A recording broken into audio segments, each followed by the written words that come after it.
Sure. Okay, we'll start the Finance and Personnel Committee meeting this morning, and we'll start off with the superintendent report. I'm going to start with Mrs. Aliff and personnel, just kind of an update on where we're at. Sure.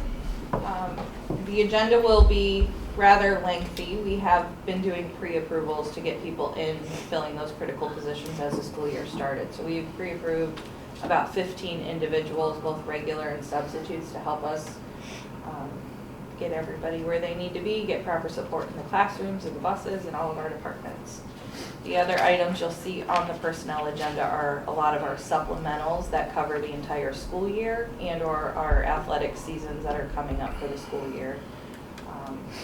Nothing out of the ordinary there for our supplementals.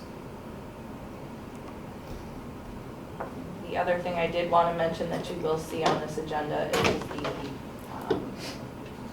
Fairport and Riverside Nutrition Services Agreement. We service and provide all of the staffing to Fairport schools for their nutrition services department. Annually, they come up with an agreement. We've tweaked it a little bit, given that Fairport is combining their two schools into one K-12 building. So that looks a little different for food service purposes. Two managers become one manager and an assistant. The pay changed a little bit. We've discussed all of that with OPSI. They're in agreement. This is really just the final sign-off. Everything else from the financial aspect of what's required for reporting is also in that document.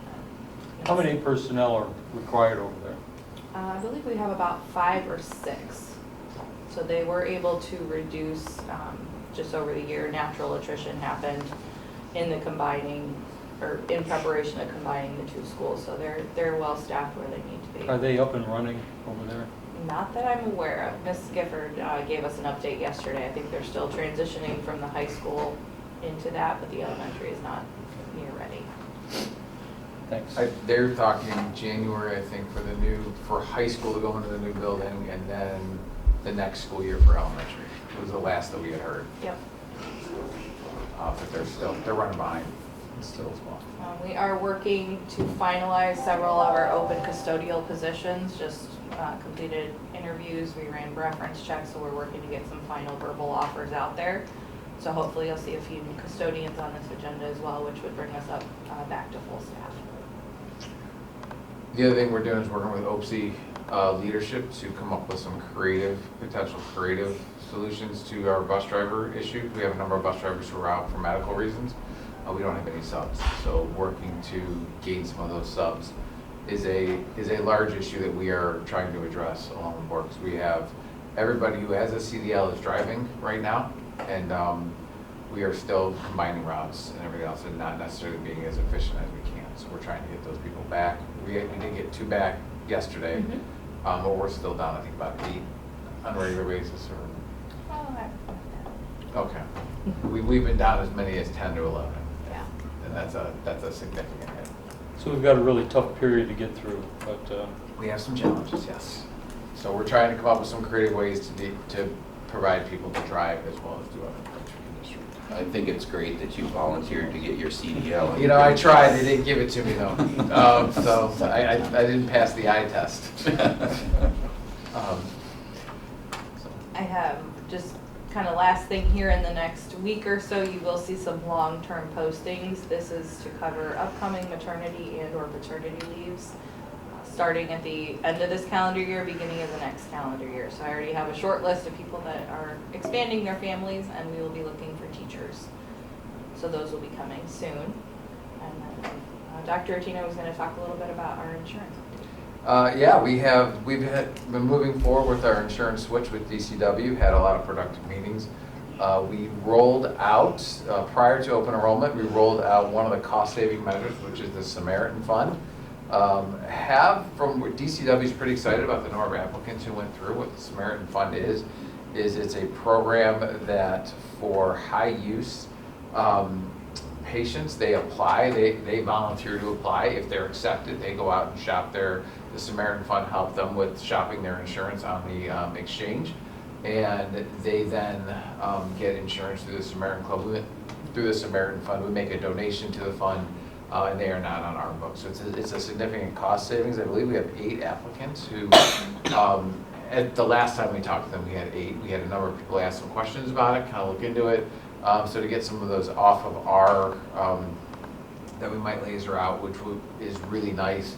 As well, the Samaritan Fund, if they're accepted by the fund provides them with a prepaid debit card that pays for all of their, everything from co-pays to all of their deductibles and even the premium. So the Samaritan Fund takes care of insurance for that family. So when insurance can become a hassle with even the co-pays and all of that, this really works. It's a great way that it works.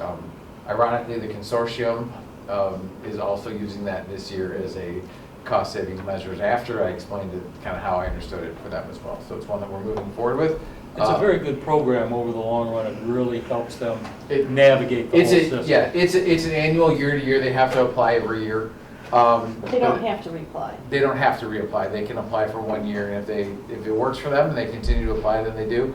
If it doesn't, then we have to provide them with insurance. But it's a way for it's a significant cost savings for us, and it's a win-win. It truly is. And so we would donate for everyone that we do donate money back.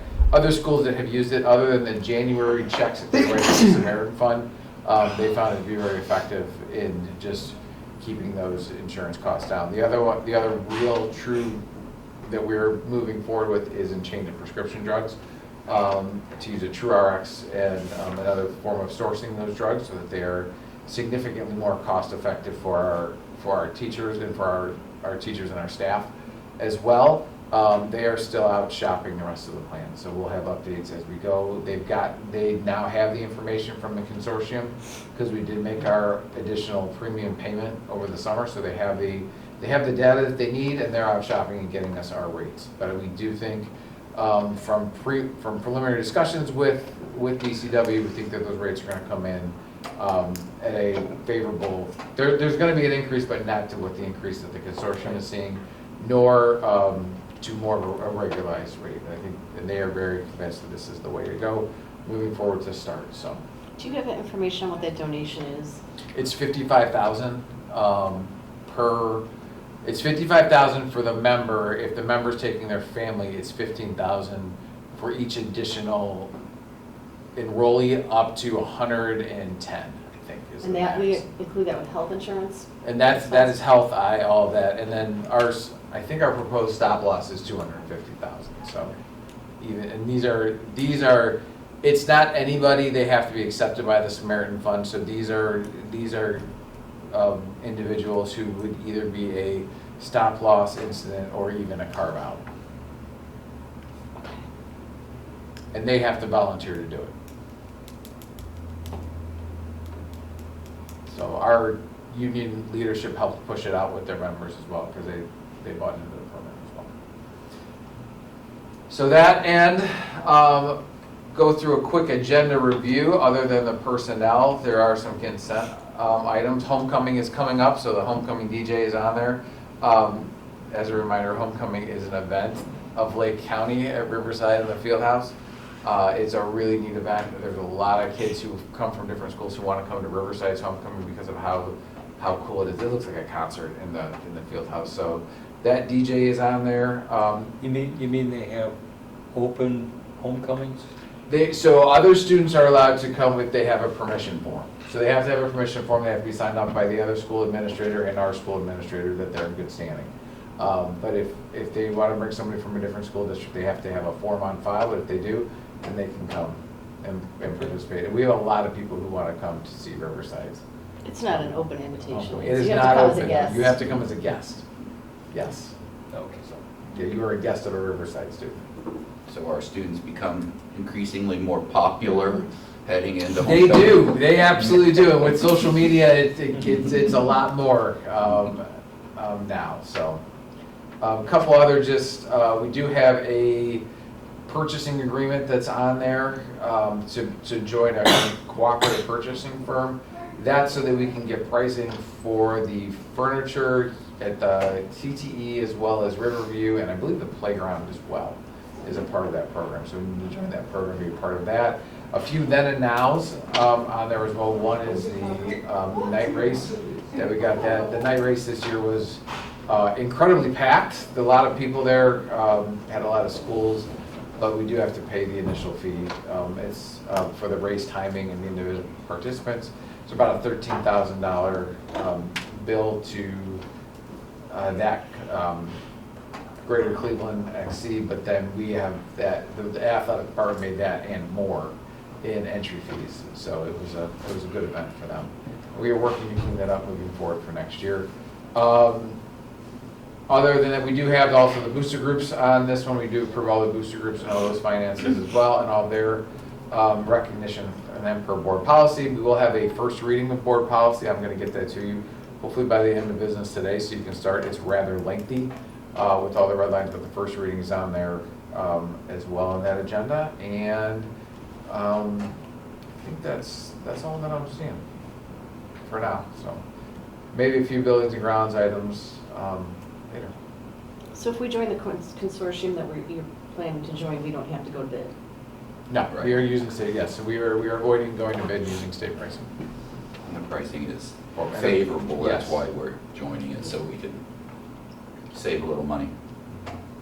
I was in the CTE building just yesterday with Dr. Glavin from Auburn, and it is awesome.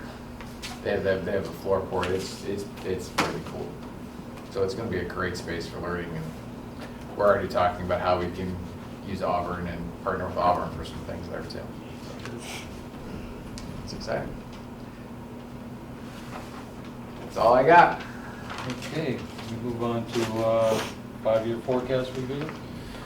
So I think everybody at this point is aware that our timeline from the finance department and ultimately the board's approval has been crunched. And that's due to House Bill 96, and then ORC 5705391 also drives what we do on 5-year forecast. And well, actually it is now required to be, well, I believe the word 4-year forecast will start coming in with 3 years of previous data followed by 4 forecast years. Versus what it's been historically is 3 years of information and 5 years of data. So some changes are coming. The format may change next year, but it's not changing this year from ODU. But obviously the purpose is to provide some transparency, ultimately allow the board and administration to have a tool by which to long-range plan. Definitely the economic environment's unstable in terms of what direction is the state going to go, et cetera, et cetera. So it's really important to view the 5-year forecast as sort of guardrails as we're moving forward, and it'll certainly change over the course of time, but it also provides us an early warning tool for any financial risks that we may be endeavoring upon. The economic and legislative outlook is, as I mentioned, is where there is some instability. I don't think I need to give anybody a lesson on the national economy. Inflation's still there. Interest rates are still high, although they may be coming down, and that could help us. Some of the state risks that we incur is just, we don't know what those biennial budgets are going to look like for 28, 29, and 30, 31. That's unknown, which creates some uncertainty. And then House Bill 96, some of those changes. The biggest economic impact of House Bill 96 is that the Fair School Funding Plan, which was a promised plan, is not being funded on inputs. When we say inputs, we mean costs of educating a student today. We're still using this algorithm in the Fair School Funding Plan. However, it's based on as if we were still in 2022. So that certainly is impacting us. Property tax provisions that would have really impacted the district were vetoed by the governor. And then there are some local tax exemption plans out there that could reduce our collection rates. And then there's, of course, the whole talk of how to move forward with property tax as a concept in general. And then just some revenue highlights. This will come as no surprise to you. It's consistent with past years and most likely will continue that 76% of our total revenue is from the local property tax base. Again, no surprise. We saw a lot of growth in reappraisals. So I think there's an assumption out there that we must be getting more money if the reappraisals are going up. And of course, that is not the case. House Bill 920 prevents that with the exception of a small piece of on inside millage. At some point, I'll get to talking more in depth about that, but right now we have a lot on our agenda. We are still on the guarantee, which means we won't have reduced funding, but rather flat funding. Casino revenue, you hear a lot about. It modestly grew at 1.5%, didn't become the end-all be-all to fund public education as once touted. Interest rates soften after 26, which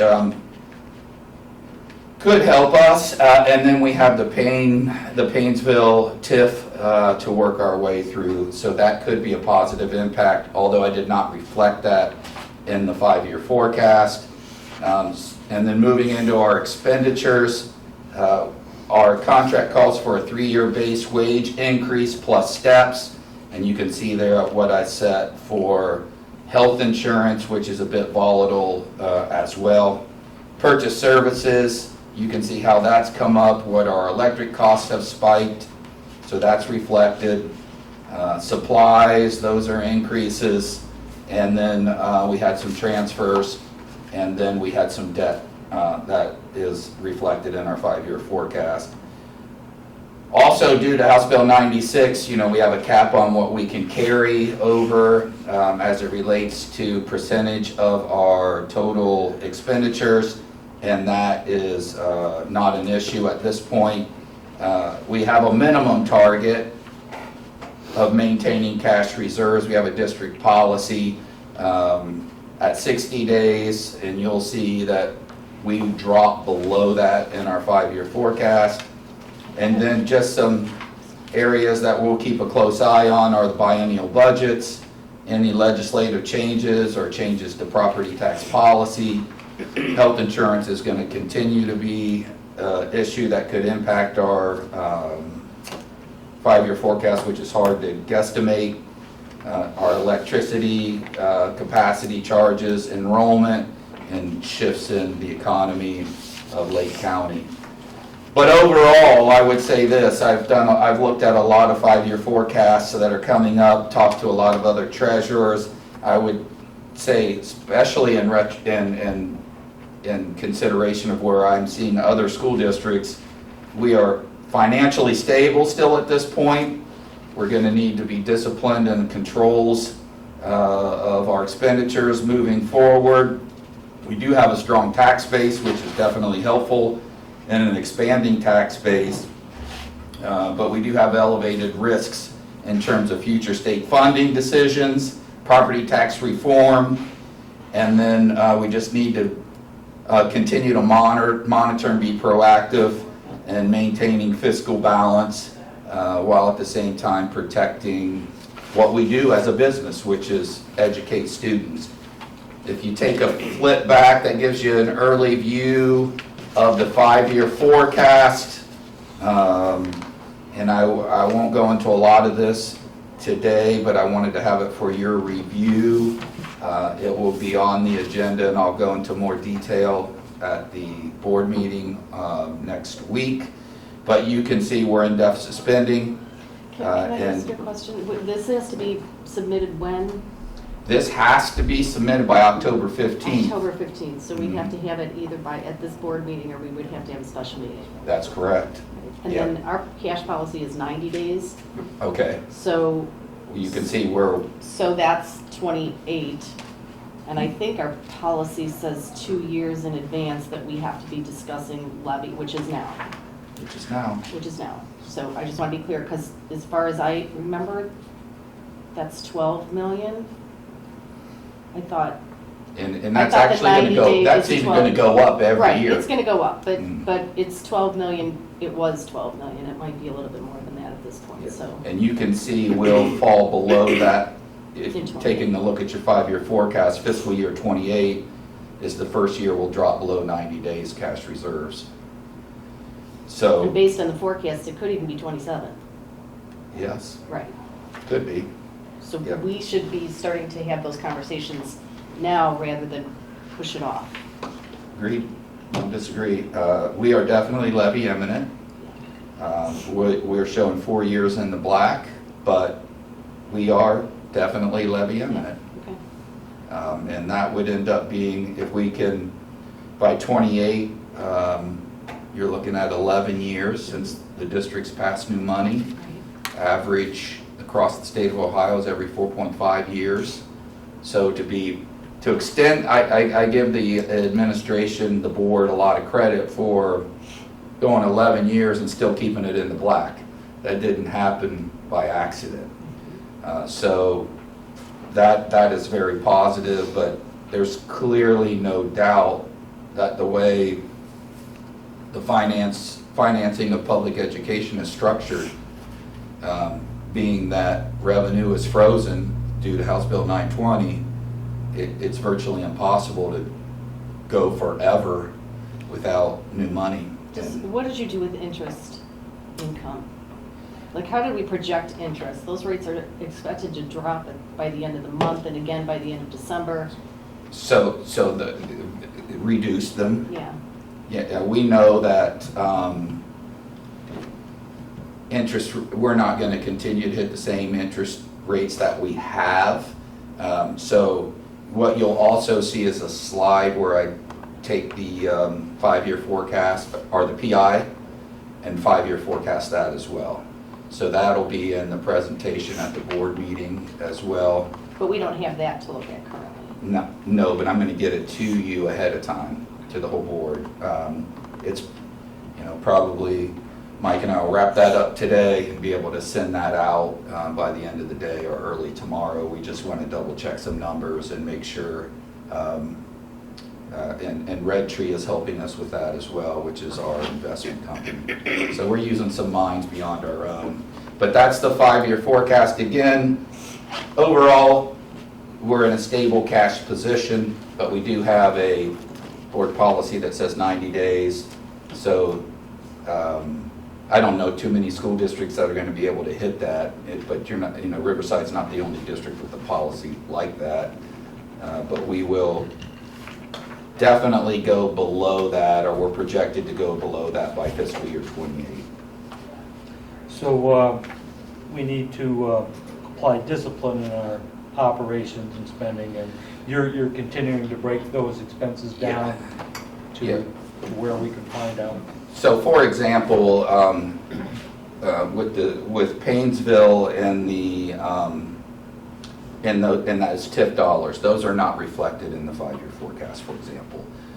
So there are some things that could help us for sure, but the notion that we can cut our way out of this is not feasible.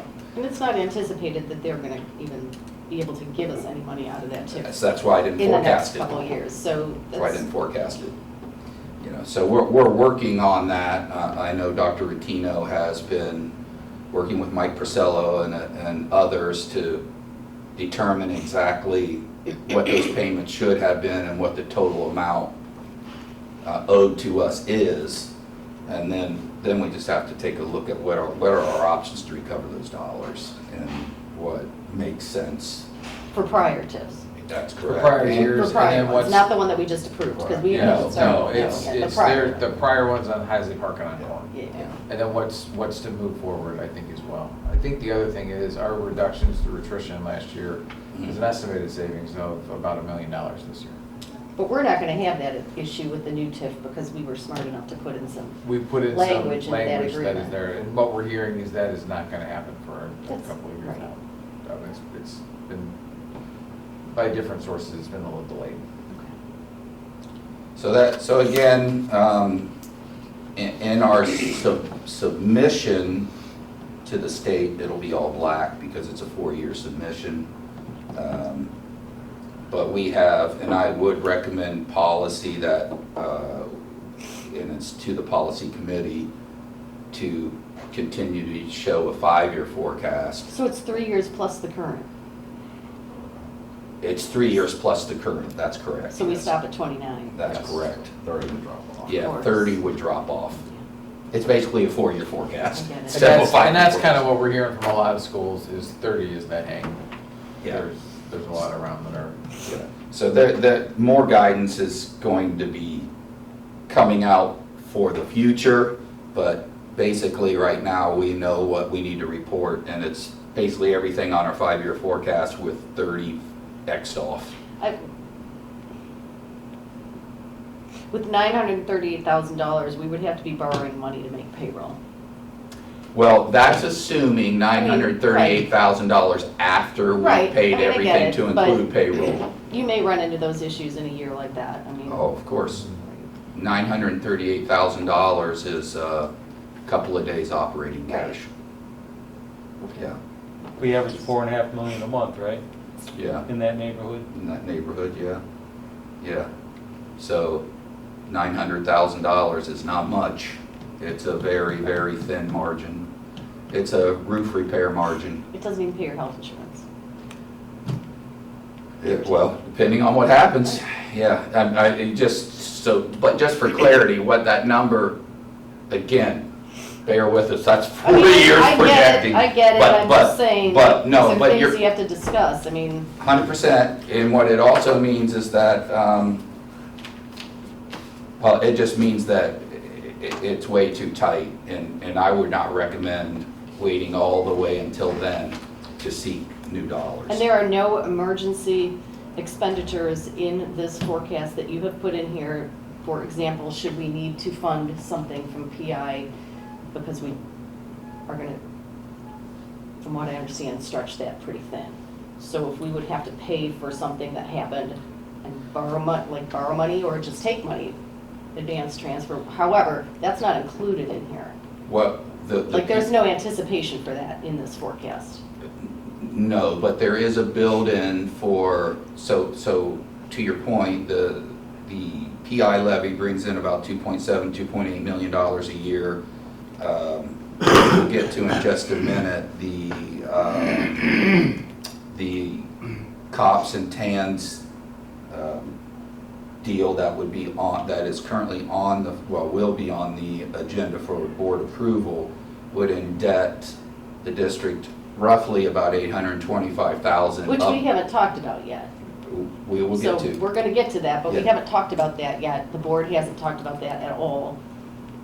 So it's somewhat premature, but whatever. I mean, I understand. I'm just asking questions in advance. Yeah, I understand. I get it, but it's $825,000 of the $2.7, $2.8 million, leaving about $2 million a year, roughly, give or take, for what you speak of. Right, I mean, it's encumbering almost a third A of third, your a PI close, real levy close to for a the third. next 25 years or whatever it is. Yes, that's true, that's correct. Which leaves us precariously low balances in that fund too, we'll see, but that's not this conversation yet. This is just day-to-day expenses. is Correct, what's so, reflected. but it does not account for anything, should it happen, that we need to pay for out of PI, or should cost overruns occur, or whatever have you, like whatever. It doesn't include anything that would have to get transferred to that fund in order to make that fund whole, which is also a requirement at the end of the year.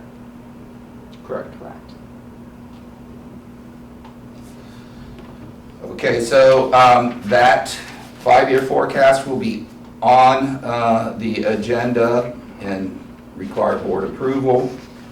Secondly, which is a bit odd because we normally would do final appropriations, which is your budget, your budget, before we would take a look at the 5-year forecast, but the new requirements of House Bill 96 virtually make that impossible.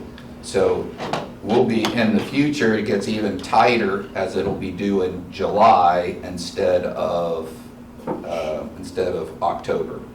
So anyway, we have our review of our final appropriation summary.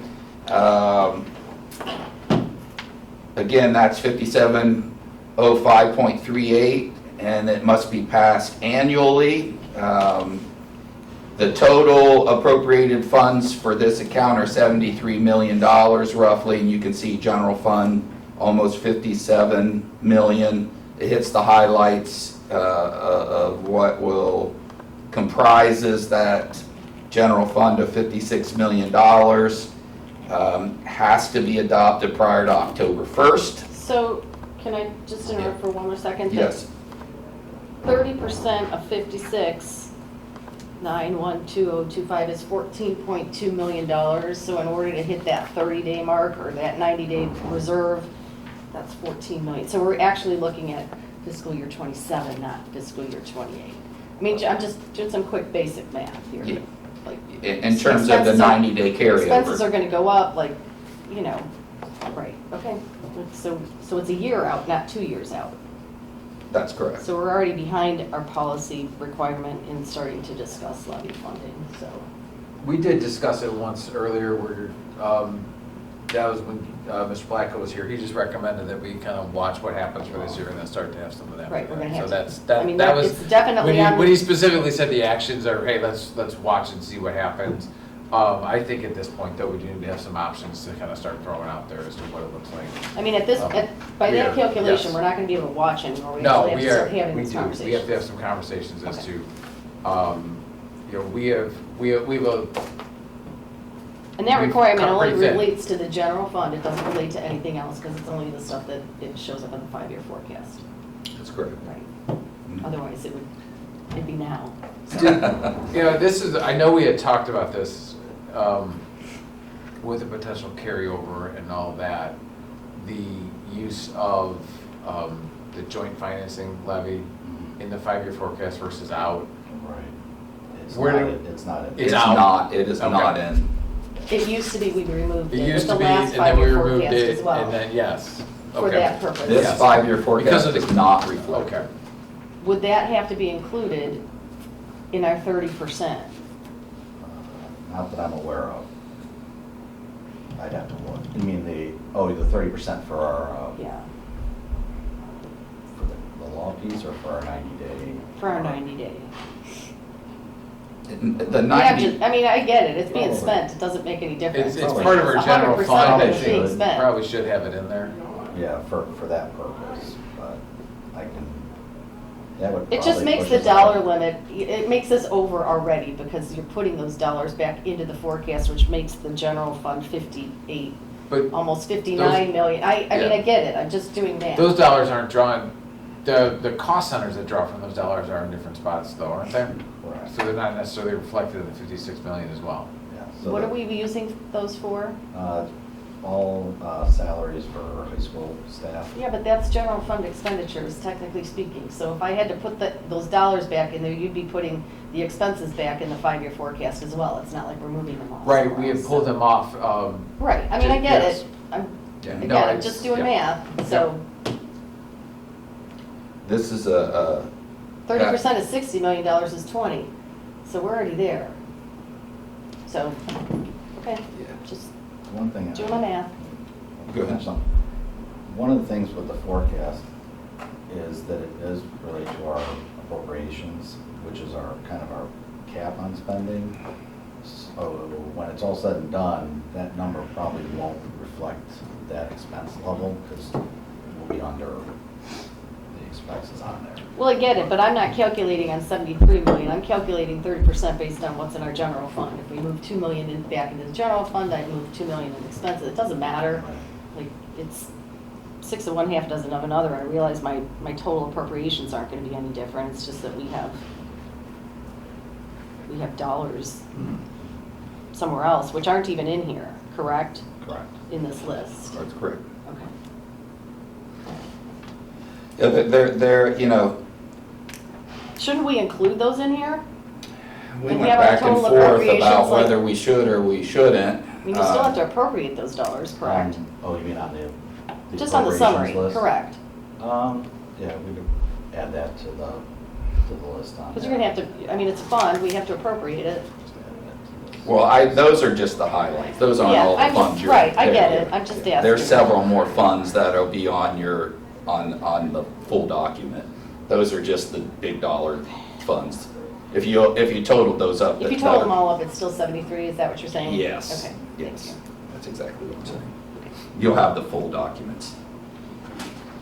So anyway, the resolution that is on the agenda is to obviously approve the appropriations. You'll have the full appropriations. You know, we're going to make changes to how we build the appropriations moving forward. But as it stands, currently I don't have the time to do it the way that I would like to construct it. So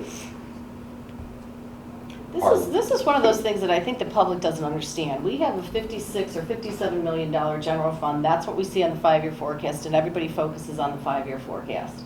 But we also have another 20-some million dollars sitting out there in other funds that don't get that, quote, approval from the board, other than when we approve appropriations. When people say you have a $57 million budget, we don't have a $57 million budget. We have a $75 million budget, basically. And I sometimes think that we don't talk about that enough. There is a $20 million of money sitting out there that we don't discuss because we're just discussing the general fund. I know we're on camera, I want the public to be able to understand that. It's a lot of money. yeah, no, without question, most of those dollars are pretty regimented dollars, pretty locked in dollars. But it's not still a lot money of- we spend to educate kids and Sure. do other things. I mean, it's dollars for food service, it's dollars for capital Special ed. expenditures, all of those things. Mhm. And, right, some of it hits classrooms, some of it does not technically hit classrooms, but still. And I think once we get all of those expenses broken out, that we can show people where the money is going, that'll be very helpful with them to make a decision. Well, we showcase the 5-year forecast. We don't But normally, I we don't know normally do that. that's in the past, but we're going to put these numbers out there for people to see. And so they will know what's what. Going back to this previous thing here on your permanent improvement 003, Mhm. $7,500, is that in there? No. Okay. The It's a the different fund. 003 and the 0033 get confused. The 033 is where you see the $2.7 million. This was a special funding account for, Yeah. what was for the purpose of So that? this is what, we put the sale of Haddon and Leroy, the funds we received for that, into that 003 fund. And when we started doing the construction for Riverview, we took the money out of that fund Oh, so that's first. what's left in that fund? That's what's Okay, left, Okay. that's unencumbered. Yeah, Okay. yeah, that's why it's so low. Okay. It's kind of But a the- one-time use, the Well, you 033 is our confused me regular. there. Yeah, yeah, the PI is the 033. Oh, Isn't it most, it's the 003 is the PI? Isn't it flipped in other districts typically? Typically, yeah. Typically, PI is We have a 003. 033 on there. Well, Special that's why funds. when I saw it, I ran to his office and I was freaking out because I thought the same thing, like, why is there only $7,000 here? We made a mistake, but Mike's been great in helping me transition and the little nuances and differences, and that's one of them that is unique to Riverside. So moving forward in terms of resolutions, Dr. Retino already hit upon joining the purchasing consortium. Final approval of the final appropriations is required. Approval of the 5-year forecast is required. Just we had a typo on a contract that needs addressed, and then probably the one that will be most talked about is the approval of the COPS and TANs resolutions. So it is a deal that was put together that I have inherited. It is a Cox deal, not, and what you will see in the resolution are not to exceed numbers. And why it says not to exceed is because we have a dollar amount that's been set, that's $825,000 in debt repayment, as I understand it. And then, so then the question is, how much money with interest rates coming down can we borrow and still stay within that cap of $825,000? Initially, it was thought to be about 12 million. It's probably, hopefully, closer to 14 million. That we won't know until we go out to market. So that's why that's why the cap or the resolution says not to exceed. So where did the work that's being done on that get authorized by the board? Have we done that yet?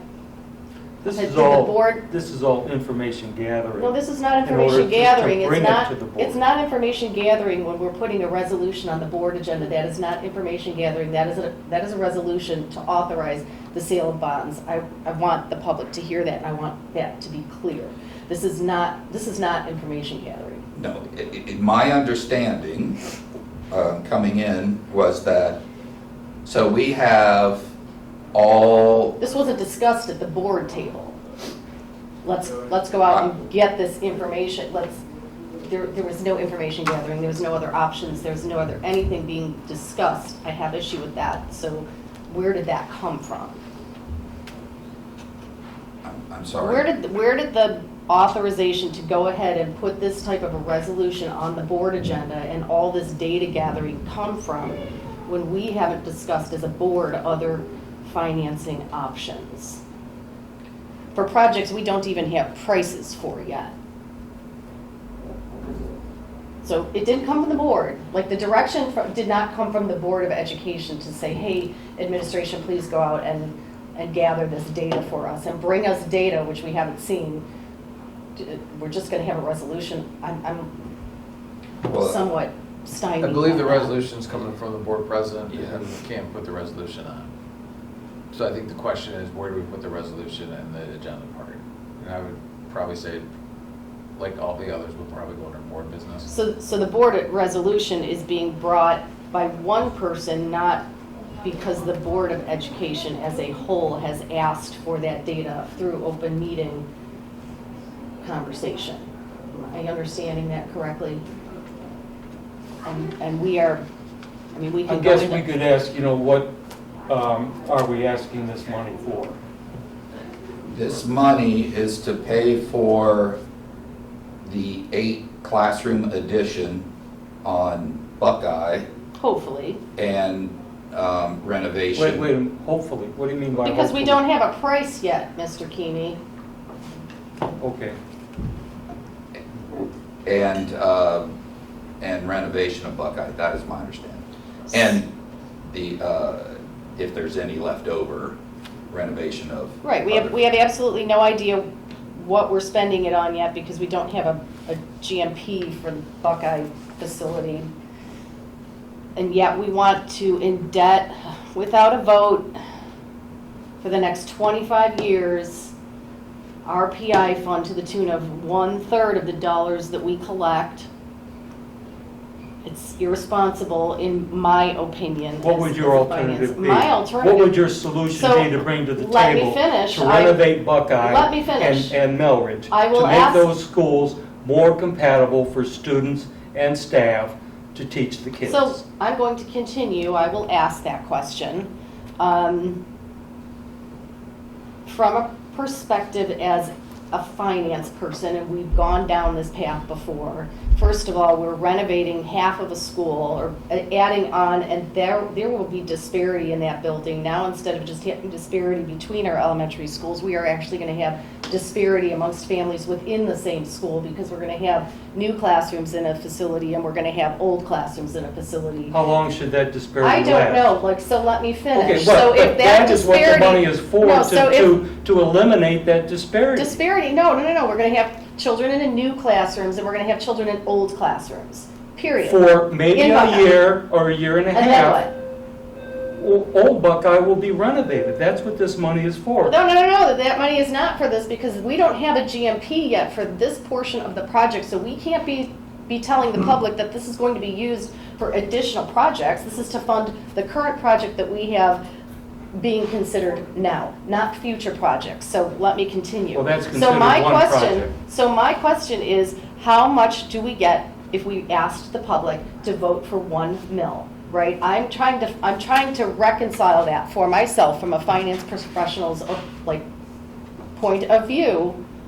We're going to indebt our PI fund for 25 years. If we went out and asked the public to vote for this, we would indebt the public for 25 to 30 years, same difference, but we could get more dollars perhaps and actually build an elementary school and then create parity amongst all the students in that school. I'm not saying that that's what we should do. I'm saying we haven't had that conversation ever. Well, you know, We we're haven't going had to that have a conversation. new elementary school. No, once we're not. Buckeye- Yes, we are. No, you're gonna How have is it 8 not gonna classrooms. be? You're going to have 8 classrooms, a new gymnasium, then we're going to go in and renovate Old Buckeye. With what You're dollars? going to have a new, With what dollars? the $825,000 mortgage payment that we will make. No, that's going to be Yeah, used yeah, to fund. Yeah. That's going to be used to fund the project. That's what we You- agreed to spend, to fund the classrooms that we're adding and the gymnasium and the additions that we're, and we don't have a price, I would so you I can't would be certain. disagree with your assumption. You don't know that because we don't have a price. Do we have a price? Not yet. Nightcap. Okay. I am sure that we will be able to do that. Oh, I'm sure, we'll just figure it out. Like everything We'll else that figure you it say, out. we're just gonna Well, figure it out. then please bring a solution to I the just table. did. Well, I just did, we haven't explored it, and so before we go and vote on something that what we you haven't want to say explored is, fully. don't do anything to Buckeye because the kids aren't going to all be I equal. didn't say that. Kids are not all going to be equal anyway. I did not say All that, Mr. facilities Keeney. are different. I And we're said- not going to build a brand-new elementary school somewhere else, charging the public for that, when we can do it with existing cash flow. We can take care of our issues So- with existing cash flow. I beg to differ, I don't think we can do it with existing cash flow, because if Okay, well something then, catastrophic then we'll happens agree to to, disagree. to Now, Melridge we or will move Lamouth. on. No, or Melridge or Lamouth, we're going to have to borrow from our general fund, which as we concede is not in a good position either. You're talking general fund, we're talking permanent I'm improvement talking fund. if we cannot afford to fix those out of permanent improvement, we're going to have to borrow from the general fund. You don't just make up money, we don't go outside and pick it up off of a tree. Well, It you're doesn't making up happen. money going out, you want to put a 1% levy on, I'm collected asking- from the public. No. When we're already collecting from the public enough money to pay for I'm this. asking what that looks like. Have we talked to the auditor's office to get that dollar amount? Do we know what we get for 1 mil currently? Do we know how much a mill generates? Yes. Well, I'd have to check the. Right, we'd have to check with the interest auditor rates, yeah. and all But kinds that's of the other things. solution, just go to the public for more money. We have existing income that will pay for this. Have we had the discussion? Have we had the discussion? Do we have the information? You're asking the board to make a decision based on data we don't have. We don't have a full slate of data that we can put in front of us and say, okay, this would be this option, and this is this option, and this is this option to fund the project that you guys want to In do. the end of the day, what would your decision be? I don't know, I haven't seen the data. How can I make a decision based on data I have not seen? Did you bring that data to this table? Did you bring it to the board? Yes or no? Have you brought any information? I'm that would- asking for the information. I am asking for that information, but if we're going to move forward with a resolution before they can gather that information for us and we Well, can you have a conversation, It's that's irresponsible. kind of late to be asking for all this. Why didn't you ask for it earlier? I've been asking for that earlier. Well, why didn't you initiate more of an investigation into that yourself? Why didn't you go to the auditor and ask for that information so Because you could bring generally it back? speaking, we wait until we have a price and then we go and determine, or generally speaking, what we've done in the past is we've Well, what we've done figured in the out how past, much what all we've this done is in the going to future, cost You know, it's before we always a changing Before- gambit. And we before we have to go vote- with what is before we vote on doing additions, we figure out an estimated cost, and we go to the auditor's office, we ask how we can fund that. We have all those conversations before we put a building addition on the agenda and pass it as a resolution. So we have definitely put the cart before the horse, and now we have to figure out what we're going to do about that. And I'm saying I would like the data before we put any recommendation to the board. Okay. So just for clarity, what you want to compare this to is Get her the a cops and the get her TAMs a, get and her a a 1 bond mil. Yeah, I would like to know Levy. what would that cost the public to raise the same amount to of raise money the on a same bond amount of issue. money, or, and because at that point then, I feel like we can extrapolate and say, okay, if we wanted to raise $14 million, but maybe the better plan is, why bother to do that if it's only gonna cost us $1.2 would it be better to ask for more? Okay, I'm you wanna asking questions. you want to ask the public for another permanent improvement fund levy. And what you're saying is, we need to go to the public in 2 years for an operational levy. So you're asking for two different levies don't you within the think- next 3 years. Don't you think we should have had that conversation before we decided But all to I'm add a saying is, your building? only solution is to go to the public for more money. No, I'm not saying that. Well, you are essentially saying that. I'm saying we should have had that conversation prior to adding a building that we didn't know how to fund yet. And we haven't had the conversations on how to fund it, and so from a finance person's perspective, my professional opinion would be, I'm not asking the board to vote for that.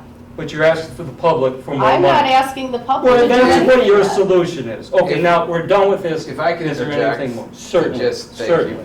you. I think, kind of taken from the whole meeting, what I've heard is anyway, we are looking at some sort of 90-day, we're in our cash balance policies. We need to come up, and we're supposed to bring some solutions for that as well. Prior to, in other meetings, I know we have talked about both not only a traditional levy, but also a income tax.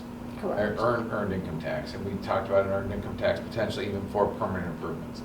Would it be best if we brought? I don't know that we've not had that conversation for Okay. permanent improvements. We've- We really haven't had that conversation at all. We've thrown it out there, I think, and We haven't had anything formal. Would it be best that we come for the board meeting prepared with some income tax information, some levy information, and then this COPS and TANs information to kind of give all of those that are out there, all of the options as to what generates and what each would generate? Like a 0.25% earned income tax versus a 1 mil levy So- versus a. that'd be great, but again, I understand that timing and all that, but I think it still provides some information even for both, not only the cash balance policy moving and forward. so I understand that, but in yeah. order to then take that information, take it back, reflect on it, be able to formulate intelligent questions about the information that is presented, like, you want me to vote on it in 5 minutes. I can't do that as a professional. I can't do that. That's ridiculous to assume that a finance person would be able to do that, let alone anybody else who is not a finance person. How are you going to formulate intelligent questions in 5 minutes when you're presented with all of that data? Start thinking about it now. I think your Well, points I are don't very think good. that and we have 3 people that are we should missing. bring that. And Wycliffe is putting an income tax levy on. So their, why don't we going to ask income the other tax 3 initiative people? This November. We'll see how that Well, plays with the yeah. public. I think we can look at, I know we've always set our operating levies at somewhat typically under 5 mil. We try to set them under that. It's historically, they're 3. I'm sorry. 3, I at can agree. least. So, but I also think property taxes in today's climate are very, they are important, but they are also under a lot of scrutiny. And looking for potentially as an earned income tax as a potential way to fund our schools. Maybe it's something, maybe a different route to go, especially with reductions in state income tax and all that. So it might be something to look at. So we can look at those different rates and what that looks like. I do know they collect different at different times. And I think that would impact the timing of when we want to put this on the ballot. I also think that having the 5-year forecast, 10-year forecast for the PI levy would be prudent to have that data in front of you as you're having this conversation, so you can see what that looks like. Mhm. Again, it's a lot of data, and There's a lot. I don't think that we have 3 people that are not here from our board to ask them to scrutinize that information on the spot in a meeting when you present all of this data to them, not being finance professionals, is not a fair way to allow them to dig into the data and even formulate questions. I don't think it's prudent. I'm just gonna continue to say that. I don't think this is appropriate. And I think your concern of some major catastrophe has not fallen on deaf ears. I think we've all had that in some way. And yet we said continue that to move back. forward pell-mell going Of our- forward and let's just throw this on the agenda. Not appropriate. Well, as a new person and the finance person, what I will say is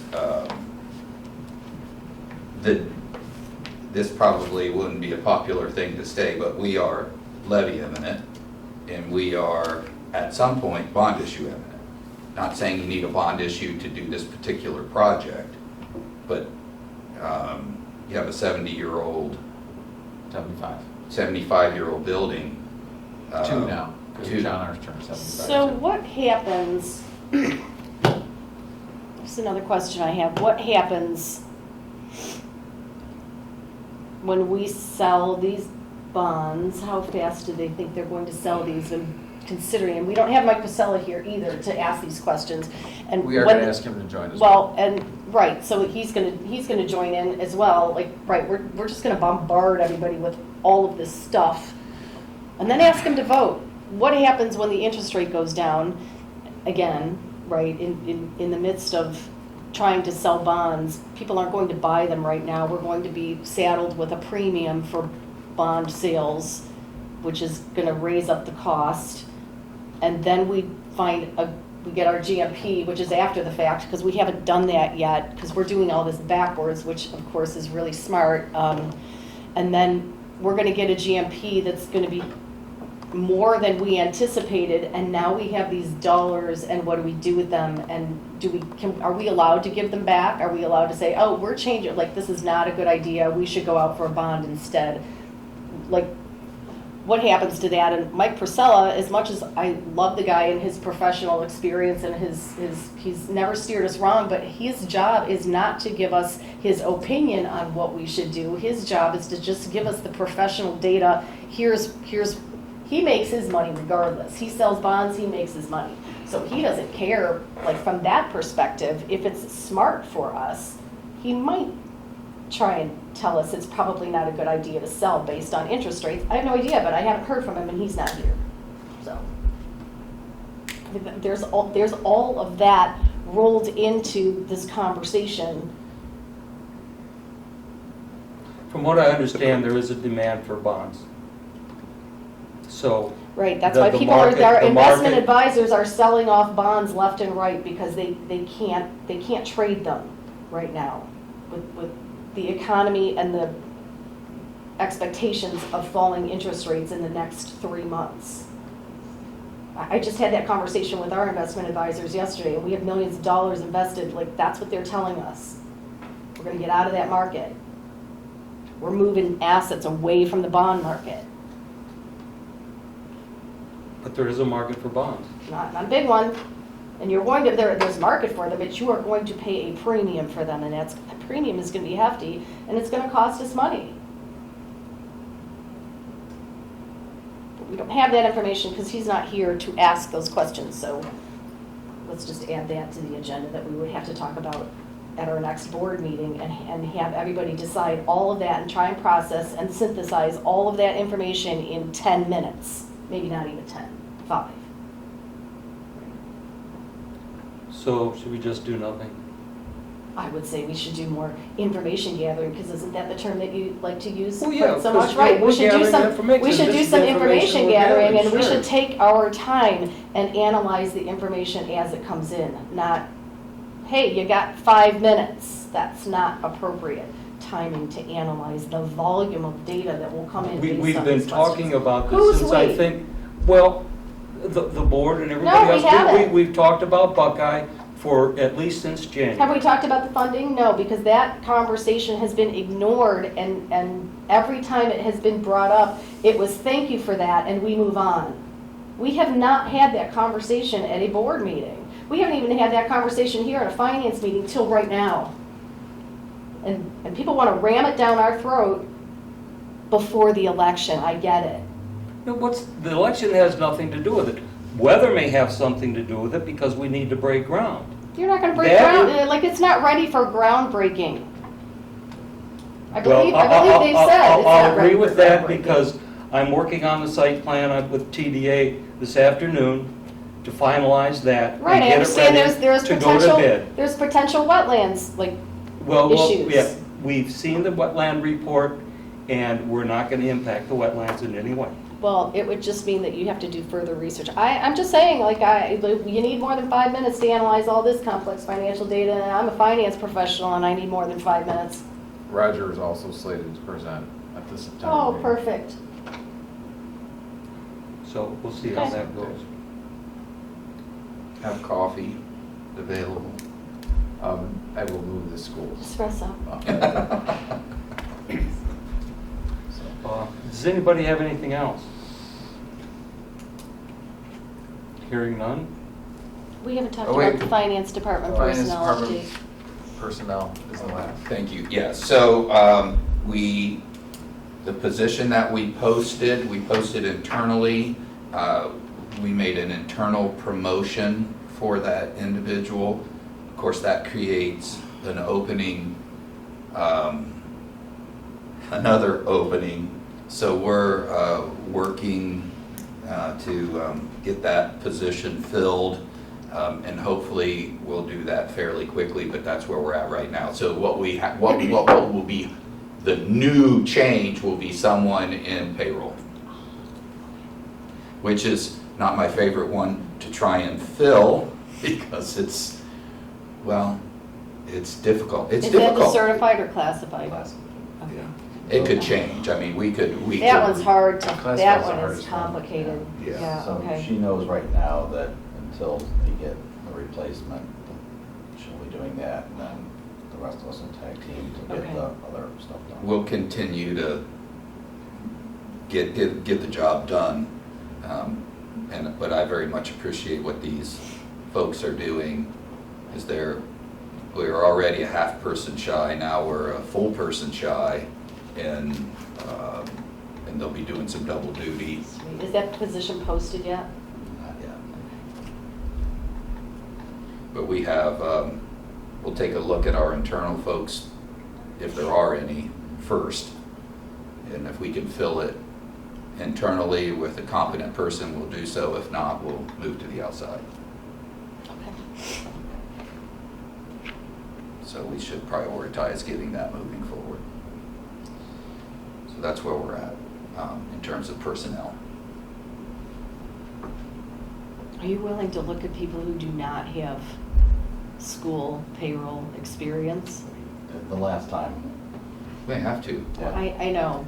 I think It's it's, just I think that's like complicated. finding a needle in a haystack. Yeah, I Yeah, know. unfortunately, when we did this before, we went through a couple rounds, and only one, I think, had actual school payroll background.